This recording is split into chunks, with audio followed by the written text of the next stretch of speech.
Hola mis queridos hermanos, ¿cómo están? Les saludo en el amor de nuestro Señor Jesucristo. Siempre para mí es un gusto el compartir la palabra del Señor con ustedes y el poder invertir un tiempo en que reflexionemos juntos sobre lo que Dios quiere para nuestras vidas. Durante las últimas semanas estuvimos revisando una serie de sermones que se llamó Sentido y Propósito. Y esa serie la terminamos diciendo, como gran final y suprema conclusión, esta serie de sermones quedaría inconclusa si no consideramos lo que nuestro Señor Jesucristo ha dicho sobre el verdadero sentido y propósito de la vida. En el Evangelio de Lucas, capítulo 12, encontramos el siguiente relato, desde el verso 15 en adelante. Tengan cuidado, advirtió la gente, absténganse de toda avaricia. La vida de una persona no depende de la abundancia de sus bienes. Entonces les contó esta parábola. El terreno de un hombre rico le produjo una buena cosecha. Así que se puso a pensar, ¿qué voy a hacer? No tengo dónde almacenar mi cosecha. Por fin dijo, ya sé lo que voy a hacer. Derribaré mis graneros y construiré otros más grandes, donde pueda almacenar todo mi grano y mis bienes. Y diré, alma mía, ya tienes bastantes cosas guardadas para muchos años. Descansa, come, bebe y goza de la vida. Pero Dios le dijo, necio, esta misma noche te van a reclamar la vida. ¿Y quién se quedará con lo que has acumulado? Así le sucede al que acumula riquezas para sí mismo, en vez de ser rico delante de Dios. En términos muy simples y directos, Jesucristo explica que el verdadero sentido y propósito de la vida no está en acumular cosas en este tiempo presente. No está en la satisfacción de nuestros gustos y deseos más profundos, ni en la falsa seguridad de estabilidad que nos puede ofrecer el dinero o una cuenta bancaria con grandes cantidades de ahorro. No es malo tener cosas materiales, pero sí es malo pensar que ese es el sentido último o más importante de la existencia.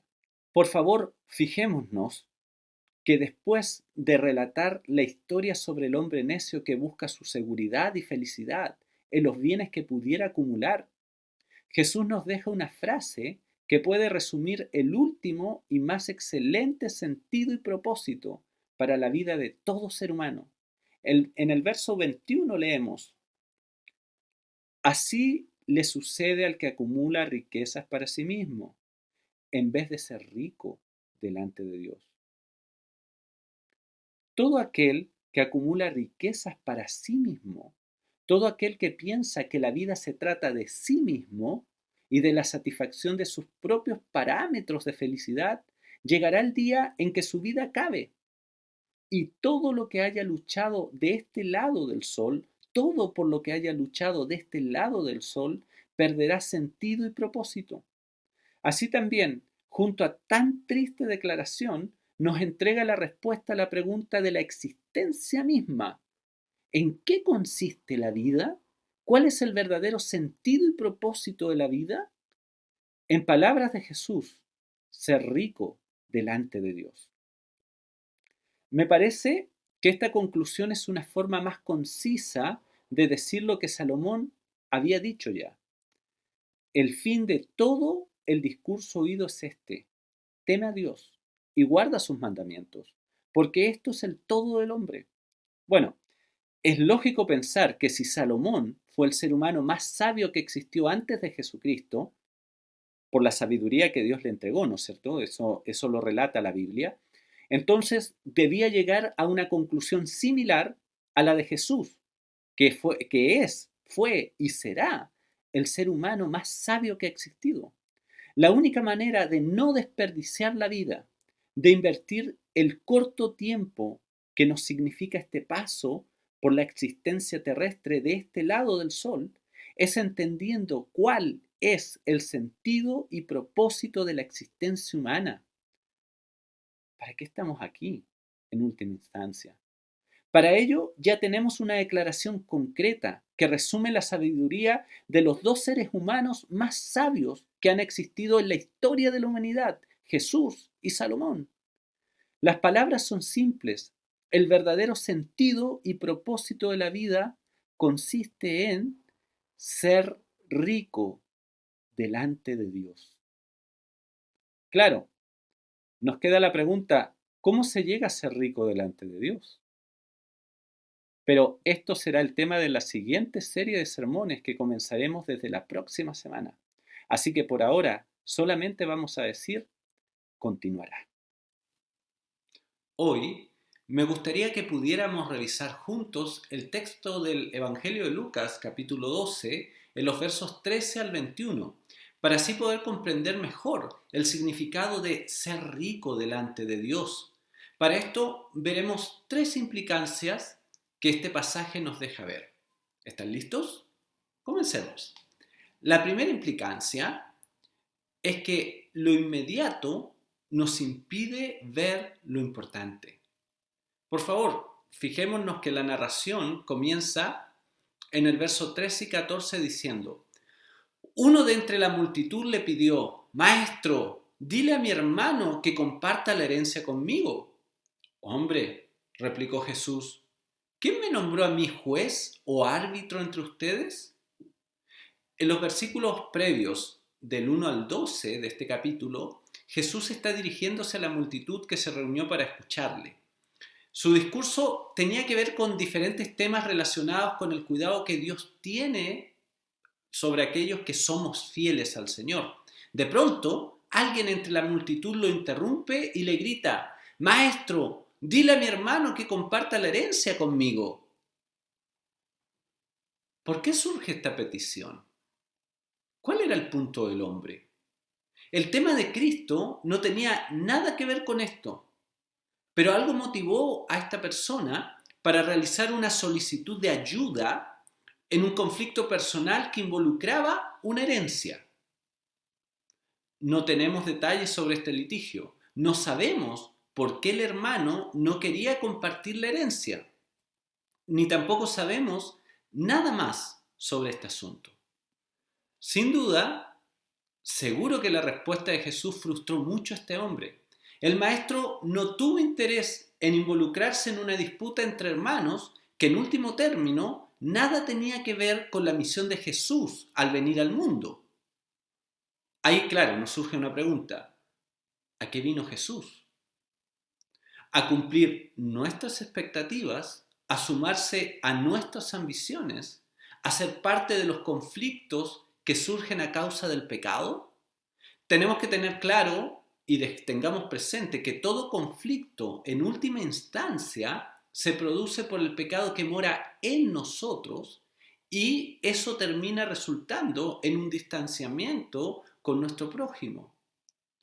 Vino Jesús a ser mediador entre dos hermanos que no pueden ponerse de acuerdo de cómo repartir su herencia. Vino Cristo a ser juez o árbitro en nuestros asuntos de la vida cotidiana. Mucho podríamos especular sobre la base de lo que se conoce de la administración de herencias entre el pueblo judío. Sin embargo, el escritor sagrado no agrega nada sobre este conflicto, pero sí es guiado por el Espíritu Santo para incluir la solicitud de aquel hombre en este evangelio. ¿Por qué? Porque esa irrupción surge del corazón de un hombre que representa muy bien a su especie. Jesús vino a dar solución a un asunto mucho más profundo que herencias o disputas familiares, o cualquier otro tema que a simple vista podemos ver que nos aqueja. Él no vino a dirimir un juicio de las consecuencias del pecado, sino más bien vino a solucionar el problema del pecado. Sin embargo, la necesidad sentida de aquel hombre no le permite enfocarse en lo que Jesús estaba diciendo. Él no puede escuchar lo importante que el maestro tenía para decir, porque lo inmediato que está sucediendo en su vida en ese momento se lo impide. No es que Jesús no esté interesado en lo que le pasa a ese hombre, sino que nosotros necesitamos poner en la perspectiva correcta lo que vivimos. El Maestro nos ama de manera intensa, tan intensamente nos ama Jesús y ama a ese hombre que dio su vida por él y por nosotros. Sin embargo, eso no significa que nos permita permanecer enfocados en nuestro dolor, en nuestra angustia, en nuestras prioridades. Él desea que veamos lo importante. Él busca que nos sobrepongamos a lo inmediato que ocurre en nuestra vida para así lograr ver lo que está más allá de este problema que estamos enfrentando. Entonces, la primera implicancia que nos deja este pasaje es que lo inmediato nos impide ver lo importante. Si entendemos esta verdad, podremos comenzar a dilucidar qué significa ser rico delante de Dios. Porque aprenderemos que aquello que parece muy relevante ante nuestros ojos muchas veces no es más que lo inmediato, pero no siempre es lo importante. Para entender el significado de ser rico delante de Dios, debemos comprender que los parámetros de Dios no son los nuestros, que lo importante para Dios no siempre es lo que nosotros vemos como evidente a simple vista. La segunda implicancia que encontramos en este pasaje es: lo intangible es más importante que lo tangible. Jesús, según el relato de Lucas, continúa diciendo: tengan cuidado, absténganse de toda avaricia. La vida de una persona no depende de la abundancia de sus bienes.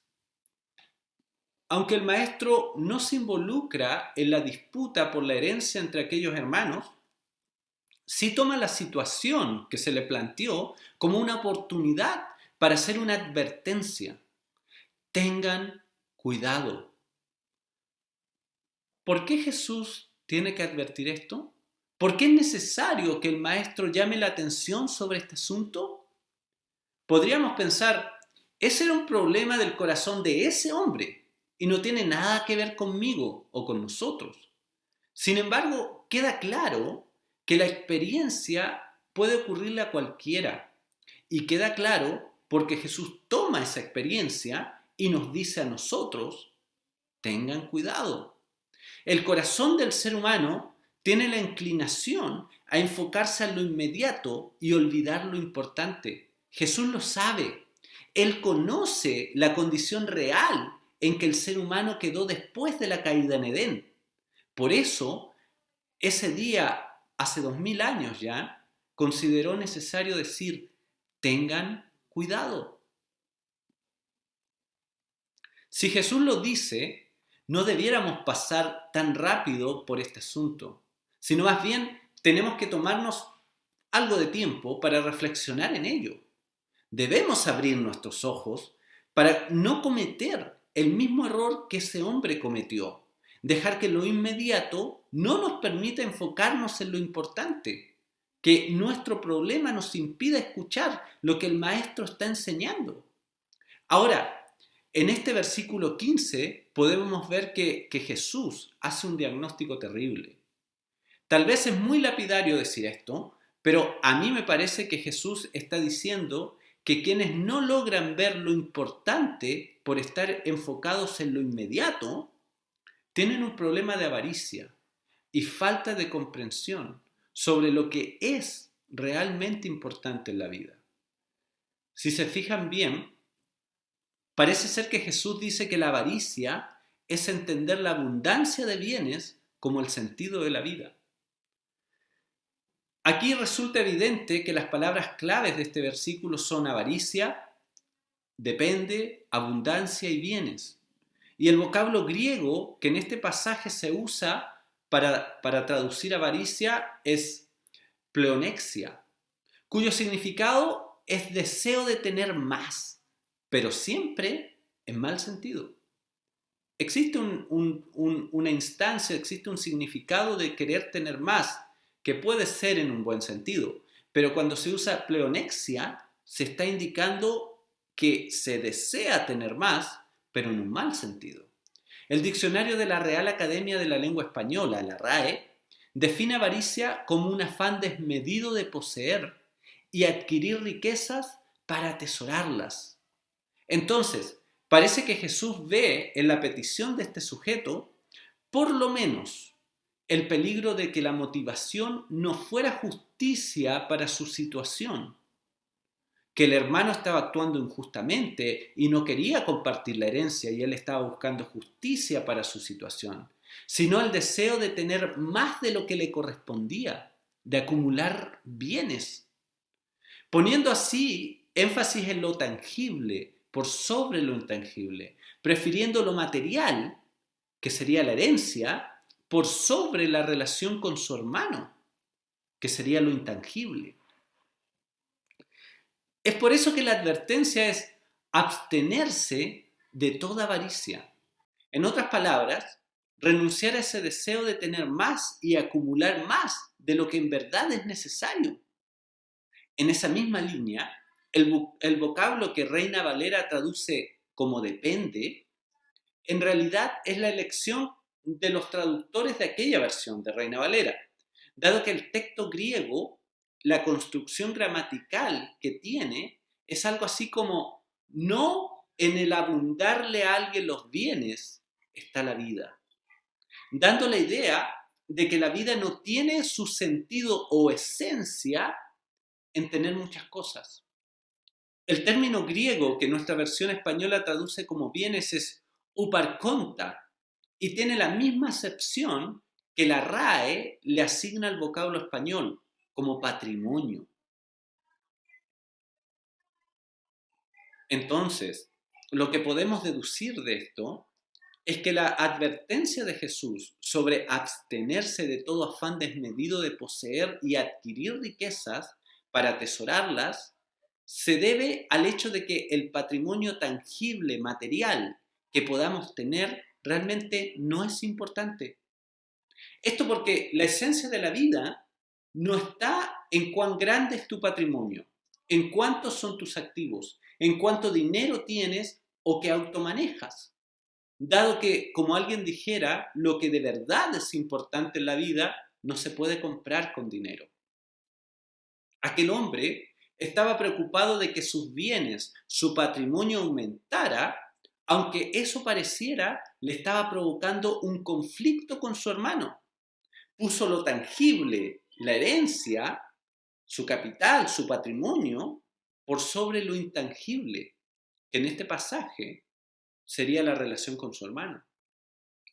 El énfasis en lo tangible, en lo que podemos cuantificar y acumular, le estaba haciendo perder lo que de verdad importa, lo intangible. La comunidad, la comunión como hermano. Así pues, la segunda implicancia que nos deja este pasaje es que lo intangible es más importante que lo tangible. La vida es mucho más que lo que podemos ver y tocar. Para comprender qué significa ser rico delante de Dios, primero debemos entender que existe algo más valioso que aquello que vemos a simple vista. Enfocarse en tener bienes en el tiempo presente traerá como resultado que gastaremos nuestra vida en lo inmediato y no en lo importante. Es decir, en algo que no es trascendente, algo que no puede darnos una felicidad duradera. La tercera implicancia es que el enfoque marca la diferencia.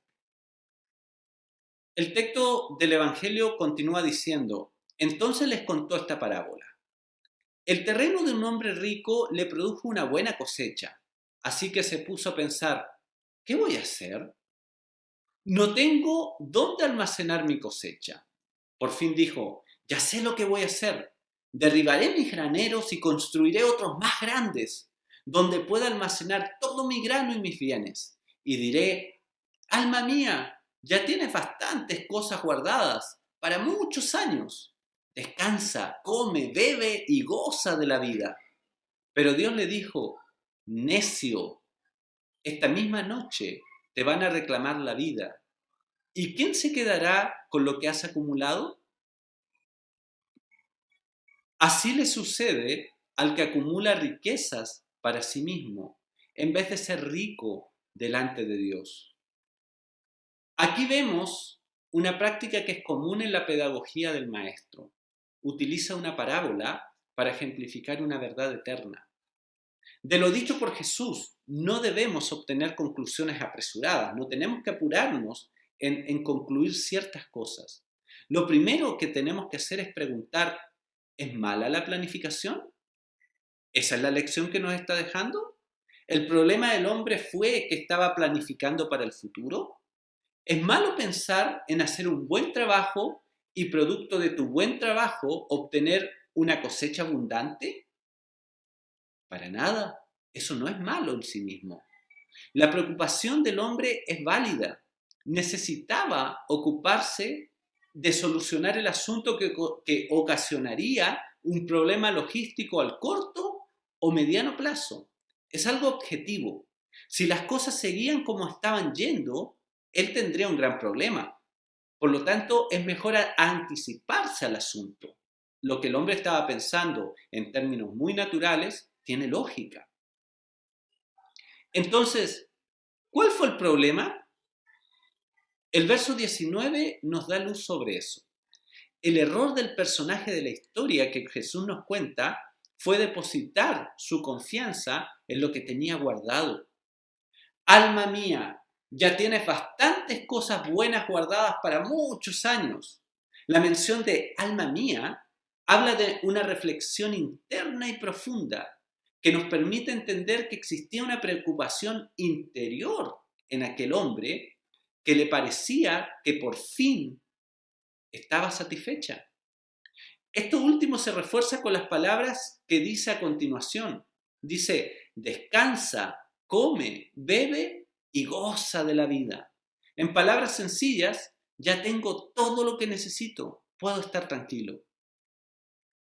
Fíjense, este hombre confió para la paz de su alma en aquello que tenía guardado, en aquello que él había logrado, lo que finalmente refleja que él era el enfoque central de su vida y no Dios. Su esperanza estaba puesta en lo que él podría lograr y no en lo que Dios podría hacer por él.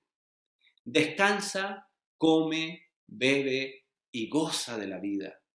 Fíjense que es un consejo similar al que da el predicador en Eclesiastés 3:13, pero con puntos de vista diferentes. Salomón lo dijo como el resultado del trabajo del hombre, evidentemente en este lado del sol, pero aquí en la parábola de Jesús, este sujeto lo dice como la gran meta en la vida, aquello que puede traer paz, y ese fue el problema. Nada nos llevaremos una vez que acabe nuestro tiempo en este mundo. Por lo tanto, invertir toda la vida en tener cosas que solo nos servirán mientras estemos en este plano de la realidad no tiene mucho sentido. Más aún cuando pensamos que este tiempo no es más que un pequeño trozo de nuestra existencia, la que se va a prolongar por los siglos de los siglos. La respuesta de Dios incluye el calificativo exacto para este tipo de actitud en la vida. Necio.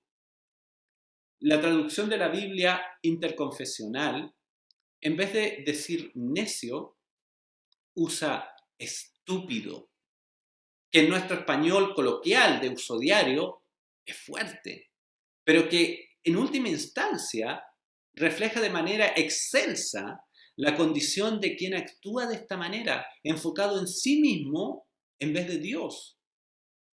Nada material, ningún tipo de patrimonio, ningún tipo de proyecto debe ser la base de tu paz, de mi paz. Existen muchas historias que no vamos a contar hoy de quiebras financieras de personas que tenían tanto dinero que parecía imposible que se quedaran sin nada. O existen otras historias de enfermedades terminales de personas que aunque tenían todos los recursos que el dinero puede comprar, no pudieron salvar su vida. Parece ser que el problema de fondo en esta parábola es que el hombre está enfocado en sus propios deseos y en tener aquello que piensa trae paz a su alma, en vez de estar enfocado en lo que Dios dice trae paz.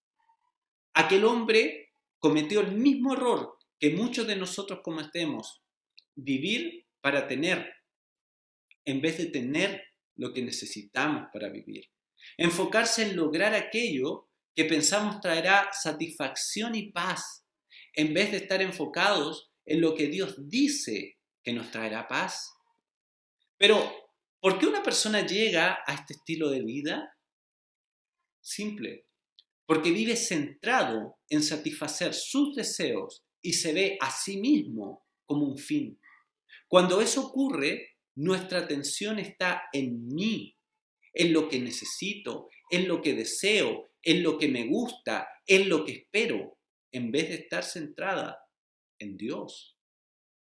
El enfoque de nuestro quehacer es lo que marca la diferencia. Es decir, vivir para sí mismo o vivir para Dios.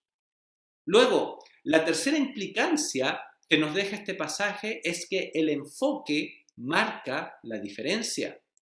Una vida centrada en lograr cosas para mí, en vez de para Dios, es una vida mal gastada.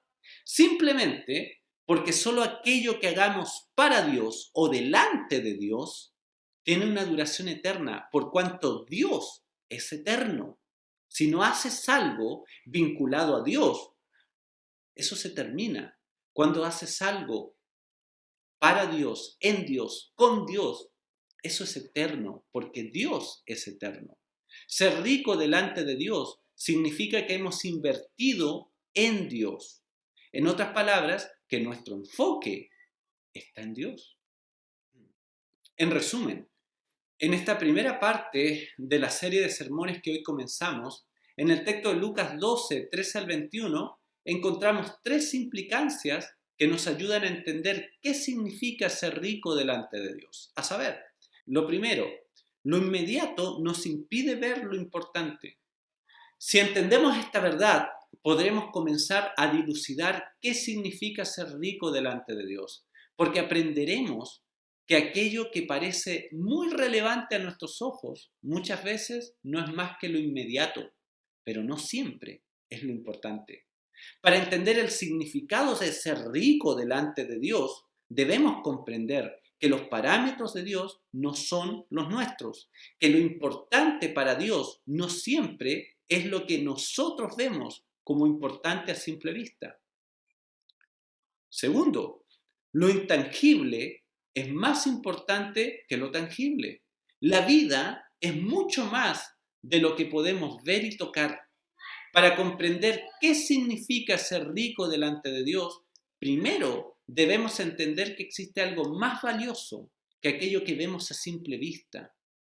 Enfocarse en tener bienes en el tiempo presente traerá como resultado que gastaremos la vida en lo inmediato y no en lo importante. Es decir, en algo que no es trascendente, algo que no puede darnos felicidad duradera.